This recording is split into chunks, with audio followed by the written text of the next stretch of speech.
Je vivais dans un box de stockage de 5x 10 mètres, mangeant de la soupe froide directement à la conserve, quand j'ai trouvé la mallette avec mon nom dessus.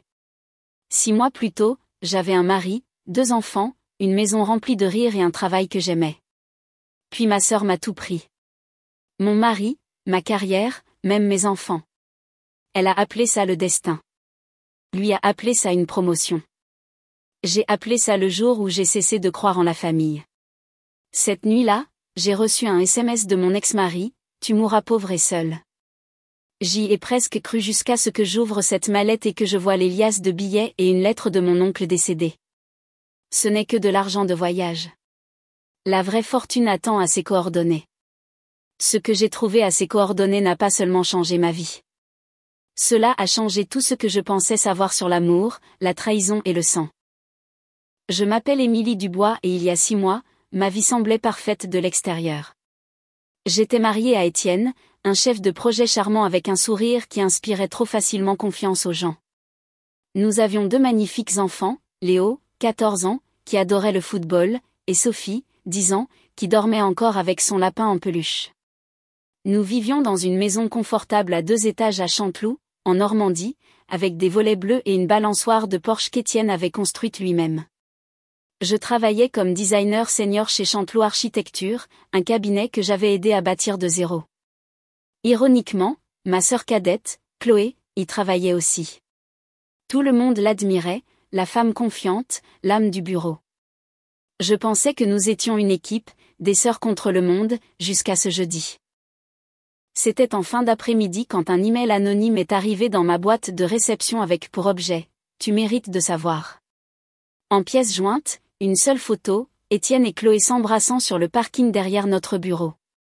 Mon estomac s'est tordu. Ma première pensée a été « Ceci doit être une retouche ». Ma seconde, pourquoi l'arrière-plan me semble-t-il si familier ? J'ai quitté mon bureau en tremblant. Au moment où j'ai atteint la maison, ma poitrine me semblait remplie d'éclats de verre. Étienne était dans la cuisine, faisant défiler son téléphone comme si de rien n'était. « Étienne » ai-je murmuré, en brandissant mon téléphone. « Qu'est-ce que c'est ?» Il a jeté un coup d'œil à la photo, a soupiré et a posé son téléphone.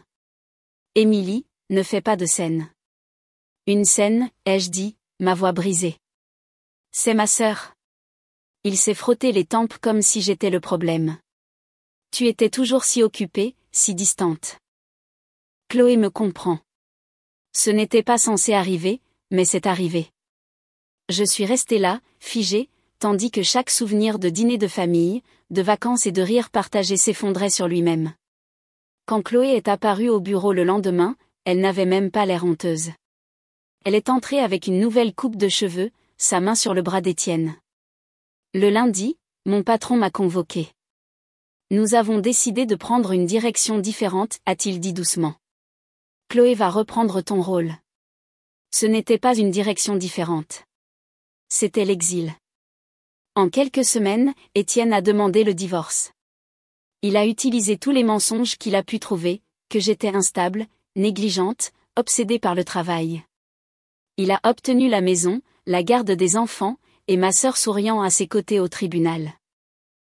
La nuit où les papiers ont été finalisés, je me tenais devant le palais de justice sous la pluie, serrant un parapluie qui ne voulait pas s'ouvrir. Mon téléphone a vibré. Un SMS d'Étienne, « Tu mourras pauvre et seul. » Chloé est déjà une meilleure mère pour nos enfants que tu ne l'as jamais été. C'est à ce moment-là que quelque chose en moi s'est brisé, doucement, complètement. Et pourtant, je ne le savais pas alors. Mais le moment où j'ai tout perdu a été le moment où ma vraie histoire a commencé. Après ce SMS, j'ai cessé de me sentir comme une personne. J'étais une ombre hantant ma propre vie. Un fantôme se tenant devant la fenêtre d'une famille qui était autrefois la mienne. Étienne et Chloé ont emménagé dans notre maison. Les enfants sont restés avec eux. Les photos de football de Léo ont recommencé à apparaître en ligne, sauf qu'Étienne était dedans maintenant, souriant comme si rien ne s'était jamais passé. Sophie semblait plus petite, plus silencieuse. Quand j'ai appelé, Chloé a répondu et a dit calmement, « Ils vont bien, Émilie. Peut-être qu'il vaut mieux que tu leur laisses de l'espace. » Leur laisser de l'espace de leur propre mère ? En quelques semaines, mes économies ont disparu en frais d'avocat et en loyer que je ne pouvais pas me permettre. Puis j'ai reçu la lettre. Mon indemnité de licenciement ajustée en raison de mauvaise conduite.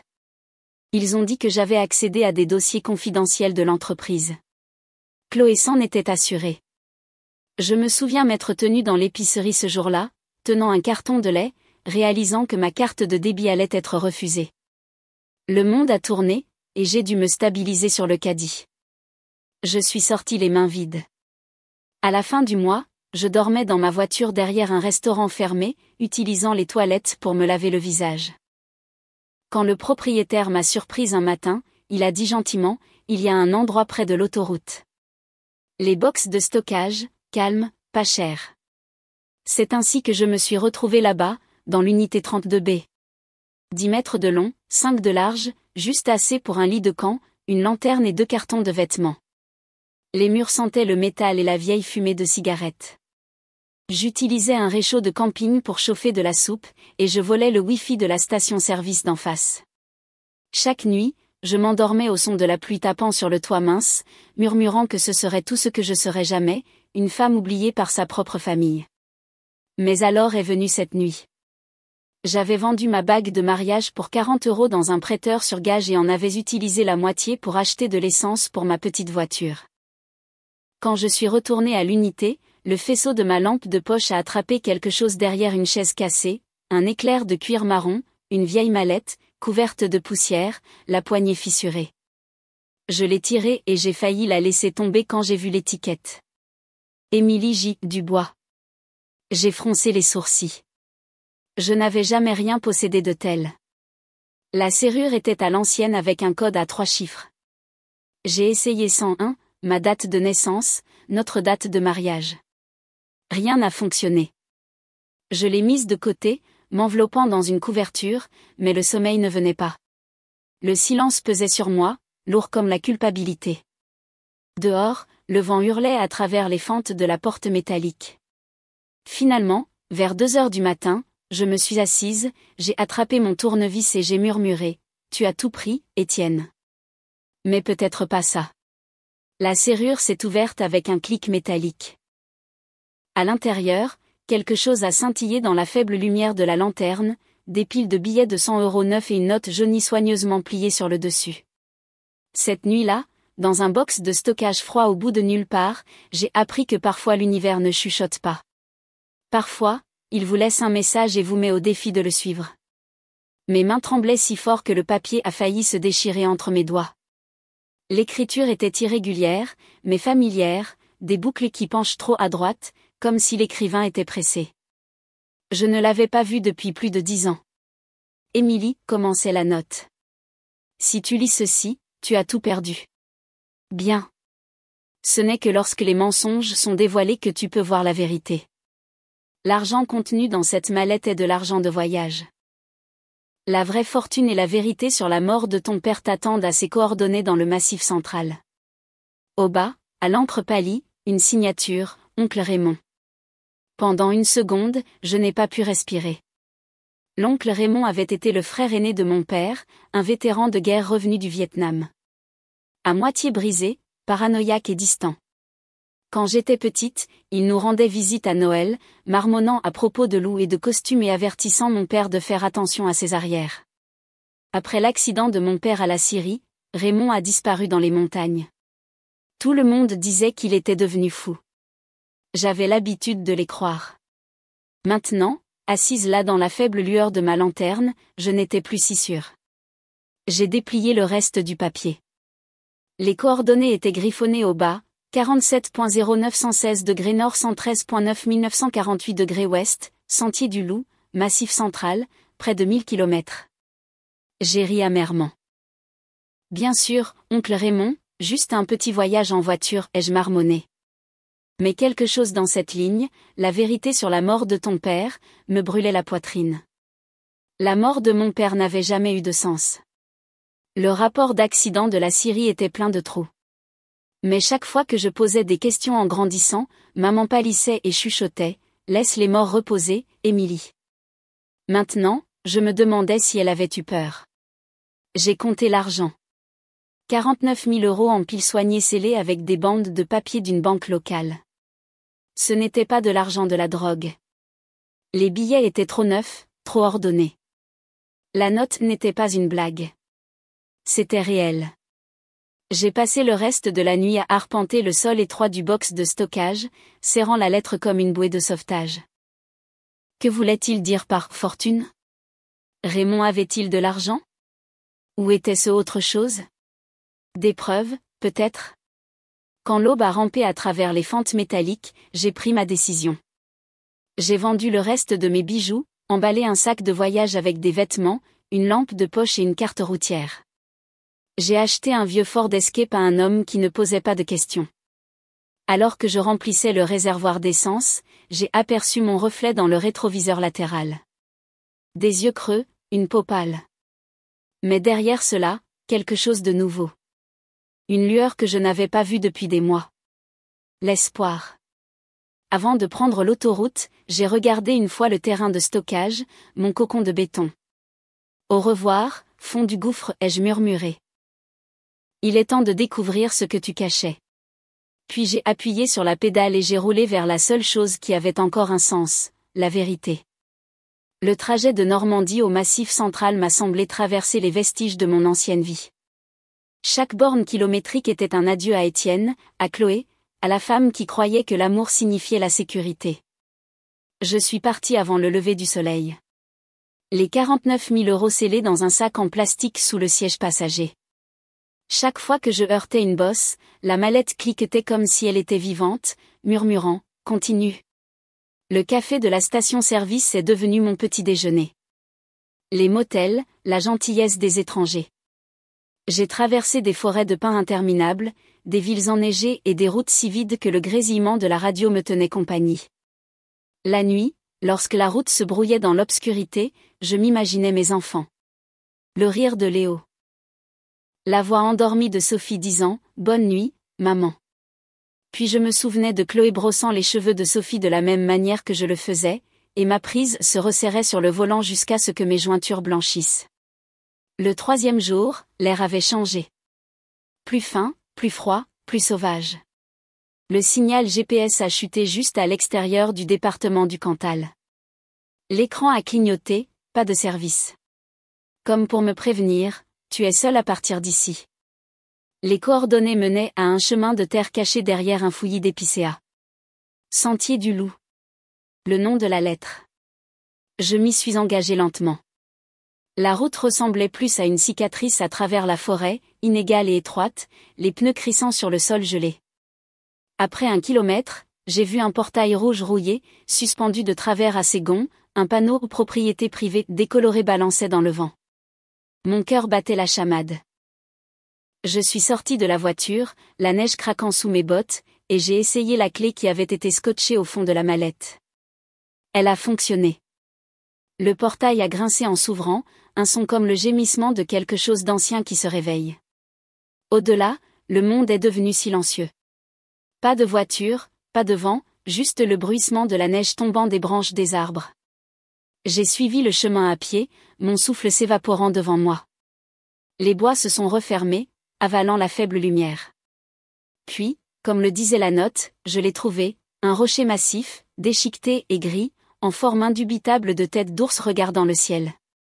Derrière lui, à moitié ensevelie sous la neige, se tenait une cabane. Pas une vieille cabane, mais une structure solide et moderne avec des volets métalliques, des panneaux solaires sur le toit et un générateur qui ronronnait encore faiblement. Pendant longtemps, j'ai juste regardé, mon pouls battant dans mes oreilles. Oncle Raymond, ai-je murmuré. Qu'est-ce que tu faisais ici, bon sang ? J'ai gravi les marches, mes doigts tremblants alors que je tendais la main vers la poignée. Elle était froide, trop froide. Je l'ai tournée. La porte s'est ouverte facilement, comme si elle m'attendait. Et quand je suis entrée, j'ai su que je n'avais pas seulement trouvé une cabane. J'avais pénétré de plein fouet dans un secret que ma famille enterrait depuis des décennies. L'air à l'intérieur de la cabane était vif, sec, et sentait légèrement la poussière et l'huile, comme un endroit scellé depuis trop longtemps. J'ai allumé ma lampe de poche et le faisceau a heurté un mur couvert de photographies, de coupures de journaux et de notes manuscrites. Des ficelles de laine rouge reliaient des visages, des noms, des dates. Mon souffle s'est coupé. Cela ressemblait à quelque chose tiré du cauchemar d'un détective ou de l'obsession d'un génie. Au centre, il y avait une photo de mon père, Jacques Dubois, serrant la main d'un autre homme devant une scierie. La légende, écrite de la main familière de l'oncle Raymond, disait « Accord de partenariat 1987 ». Jacques Dubois et Richard Leclerc. Richard Leclerc, le père d'Étienne. La vue me retourna l'estomac. Mon père était mort dans un accident de scierie cette même année. Le même homme qui se tenait souriant à ses côtés sur la photo a ensuite construit les Industries Leclerc, l'entreprise qui possédait la moitié de la ville. J'ai déplacé la lampe de poche en suivant la ficelle rouge. Elle menait à un dossier épinglé sous une autre note, ils l'ont tué pour les droits. Mon cœur tambourinait. J'ai ouvert le dossier et j'ai trouvé des copies de rapports de police, de registres d'entretien et de formulaires d'assurance. Selon les documents, mon père avait refusé de vendre sa part des droits miniers sous la propriété de la scierie. La veille de sa mort, il avait signé des papiers protégeant sa propriété et nommant Raymond comme témoin. Le lendemain matin, l'accident s'est produit. Un chargeur défectueux l'a écrasé instantanément. Mais les notes de Raymond racontaient une autre histoire, service du chargeur 24 heures plus tôt. Système de sécurité trafiqué. Police d'assurance augmentée par Leclerc Senior 3 mois auparavant. J'ai dégluti difficilement. Oh mon Dieu, papa. Sur le mur d'en face, une autre section était étiquetée « C. Dubois ». Mes mains tremblaient en la feuilletant. Des photos de Chloé, ma sœur, datant de plusieurs années. L'une d'elles a 17 ans, debout devant un café avec Richard Leclerc. Une autre a 20 ans signant quelque chose, un chèque des entreprises Leclerc. Caché entre les photos se trouvait un petit magnétophone. L'étiquette disait « Motel de la Rivière 2011 ». J'ai appuyé sur lecture. Du grésillement. Puis la voix de Chloé, elle me fait entièrement confiance. Étienne est déjà amoureux de moi.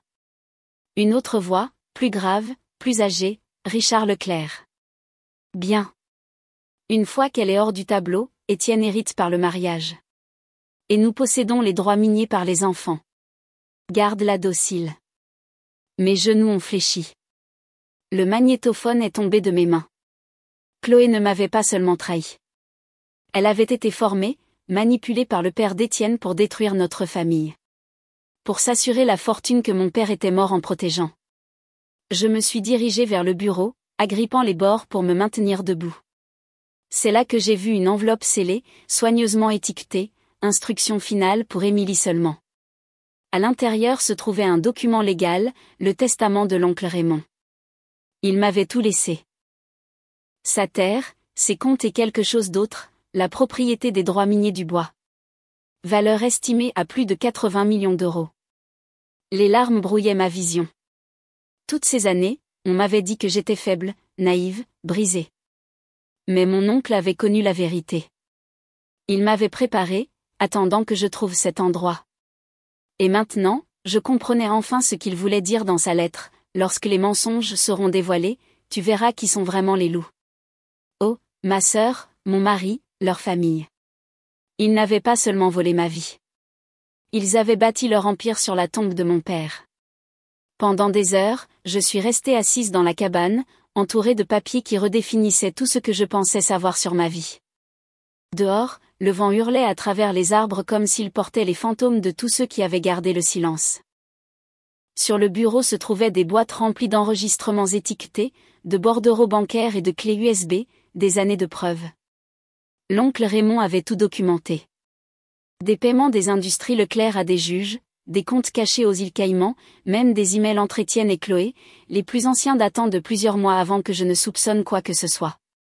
Mes mains tremblaient en faisant défiler l'une des notes dactylographiées de Raymond. S'ils te détruisent, cela signifie que tu es proche de la vérité. Ne fuis pas, dénonce-les. Je voulais crier. Je voulais déchirer chaque document, les jeter dans la neige et tout oublier. Mais ensuite j'ai vu une photo, une qui m'a glacée. Moi à mon mariage, radieuse et souriante. Derrière moi, dans la foule, Richard Leclerc. Comment n'avais-je jamais remarqué qu'il était là tout le temps, observant mon mariage, ma carrière, même ma famille, toutes les pièces d'un puzzle qui se terminait ici, dans cette cabane gelée. Je me suis effondrée sur la chaise, me tenant la tête entre les mains. Pendant longtemps, je suis restée assise là, écoutant le ronronnement du générateur. Quand j'ai finalement levé les yeux, j'ai vu une autre enveloppe scotchée sous le bureau. Dessus, mon oncle avait écrit d'une écriture tremblante, « Ton choix définit tout ». À l'intérieur se trouvaient 2 objets, une clé USB et une lettre d'une seule page. La lettre disait, « Émilie, je n'ai pas pu sauver ton père, mais je peux te donner la chance de te sauver toi-même. » Cette clé USB contient tous les enregistrements de ce qu'ils ont fait, assez pour faire tomber les Leclerc et leurs alliés. Tu peux prendre l'argent et disparaître.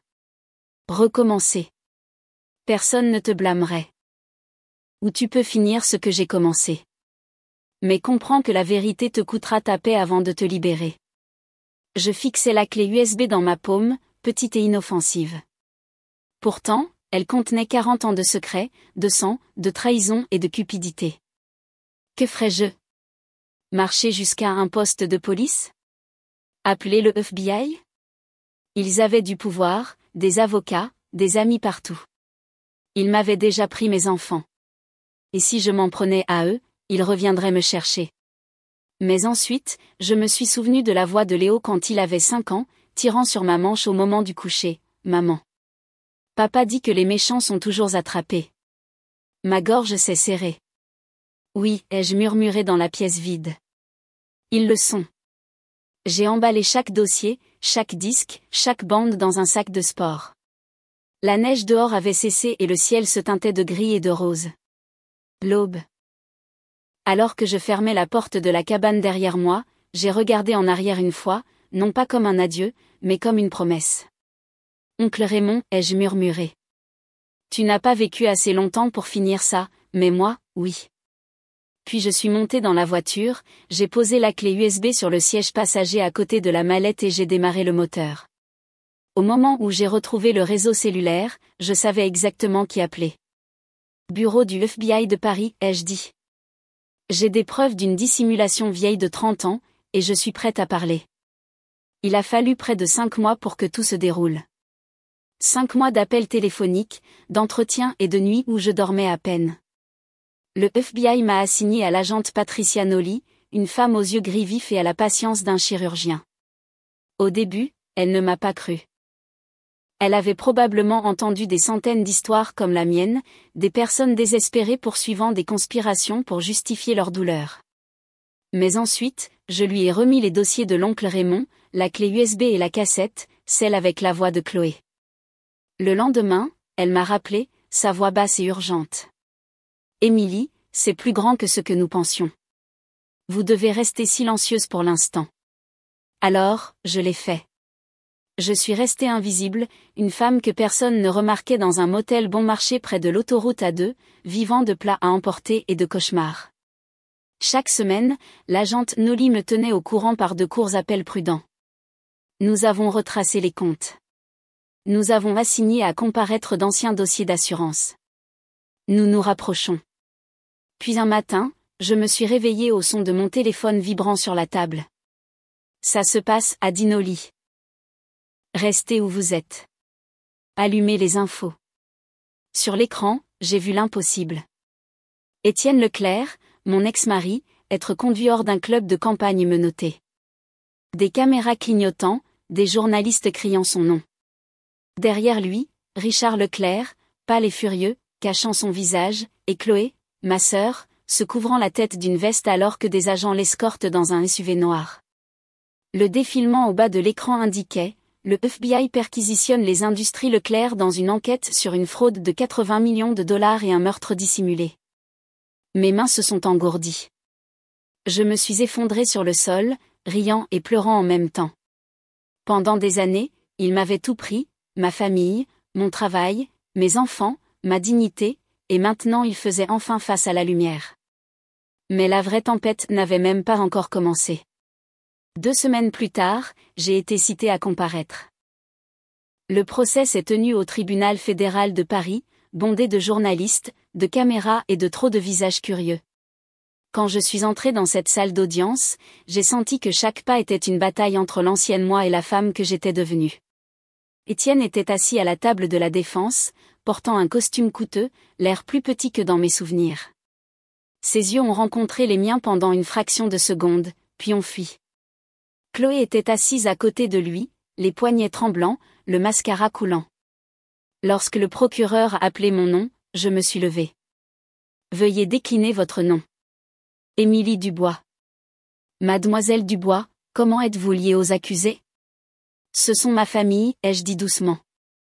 Oui, il l'était. Je leur ai tout raconté.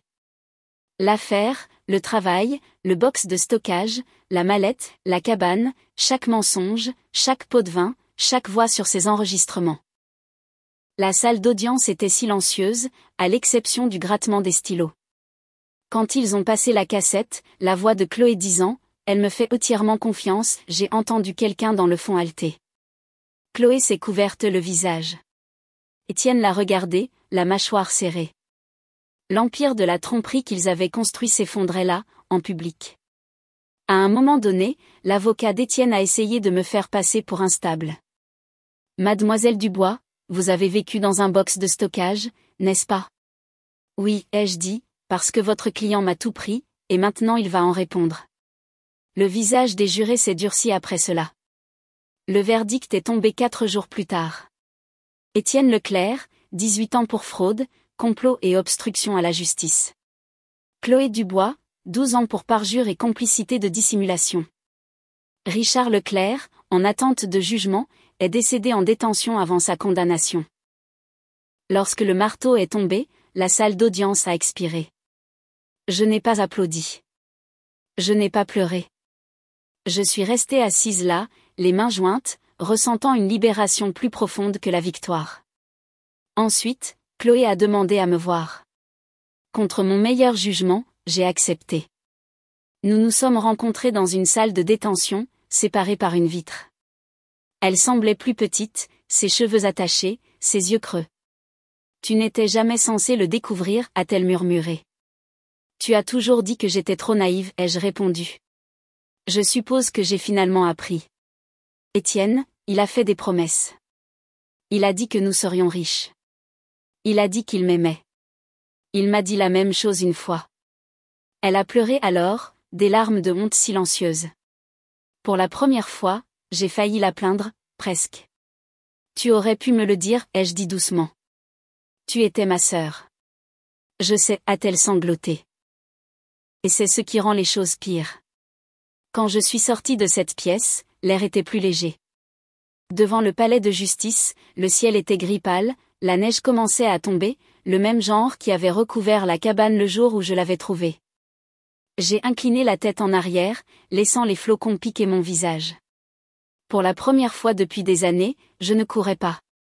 La justice était enfin venue frapper, non pas pour la vengeance, mais pour la vérité. Et alors que je m'éloignais de ce palais de justice, j'ai réalisé quelque chose que l'oncle Raymond avait toujours su. Vous n'avez pas besoin de détruire les gens qui vous ont brisé. Parfois, tout ce que vous avez à faire est de survivre assez longtemps pour les regarder faire face à la vérité. 6 mois après le verdict, je me suis réveillée au son des oiseaux devant ma nouvelle fenêtre. De vrais oiseaux, pas les échos étouffés de la circulation ou le cliquetis métallique d'une porte de box de stockage. J'avais acheté une petite ferme près de Saint-Étienne avec des volets blancs, un jardin envahi de marguerites sauvages et juste assez de calme pour enfin m'entendre penser. Le premier matin là-bas, je me suis assise sur le porche avec une tasse de café et j'ai regardé le lever du soleil. Ce n'était pas luxueux. Ce n'était pas grandiose, mais c'était à moi. Le FBI m'avait transféré le reste des comptes de l'oncle Raymond, les parts de terre, les droits miniers, tout ce qu'il avait caché pendant des décennies. 80 millions d'euros. Un chiffre qui aurait jadis semblé une fantaisie. Maintenant, cela me semblait juste une responsabilité. Je n'ai pas acheté le luxe. J'ai acheté la liberté. J'ai créé une petite fondation au nom de Raymond, le Fonds Espoir Dubois, pour aider les femmes à reconstruire leur vie après la trahison, l'abus ou la ruine financière. Chaque histoire qui passait par nos portes me rappelait cette nuit froide dans le box de stockage, et comment parfois perdre tout est le seul moyen de recommencer. Léo et Sophie viennent tous les week-ends. La première fois qu'ils sont venus, ils se sont tenus maladroitement sur le porche, ne sachant pas s'il fallait courir dans mes bras ou garder leur distance. Je me suis agenouillée, j'ai souri à travers les larmes et j'ai dit, « Vous pouvez toujours revenir à la maison chez moi, peu importe ce que quiconque vous a dit. » Sophie a été la première à bouger. Elle m'a serré si fort que j'ai eu du mal à respirer. Léo a suivi, calme, hésitant. Mais quand ses bras se sont enroulés autour de moi, les années de silence entre nous se sont enfin brisées. Nous avons passé l'après-midi à faire des biscuits, à rire de mes tentatives ratées et à regarder de vieux dessins animés ensemble. Cette nuit-là, Sophie s'est endormie sur le canapé, la tête sur mes genoux. Léo a levé les yeux de son téléphone et a dit doucement, « Maman, je suis fière de toi. » J'ai failli craquer là. Parfois, je passe devant l'ancienne installation de stockage. Mon unité 32B est toujours là. Je continue de payer les 89 € par mois, bien qu'il n'y ait plus rien à l'intérieur. C'est mon rappel. Ma cicatrice transformée en sanctuaire. C'est là que l'ancienne moi est morte. La femme qui pensait que l'amour devait faire mal. Que le silence était une sécurité. Et que la famille signifiait la loyauté, quel qu'en soit le prix. L'oncle Raymond avait raison. La vérité m'a coûté ma paix avant de me libérer. Mais la liberté, la vraie liberté, vaut chaque cicatrice. Maintenant, quand les gens me demandent mon histoire, je leur dis ceci. J'ai perdu un mari, une sœur et presque ma raison. Mais j'ai gagné quelque chose qu'aucune trahison ne peut voler. La clarté, un but et 2 enfants qui savent que leur mère n'a jamais abandonné. Mon nom est Émilie Dubois. J'ai été laissée pour morte par les gens que j'aimais le plus. Mais je me suis relevée non pas pour me venger, mais pour reconstruire. Parce que parfois, les cendres de votre ancienne vie ne sont pas du tout des ruines. Elles sont le sol où votre nouvelle vie commence. Et alors que je suis assise sur ce porche, regardant le lever du soleil répandre de l'or sur les champs, je murmure les mots que l'oncle Raymond a écrits un jour, les mots qui m'ont sauvée. La vérité n'est pas facile, mais c'est la liberté. Et la liberté est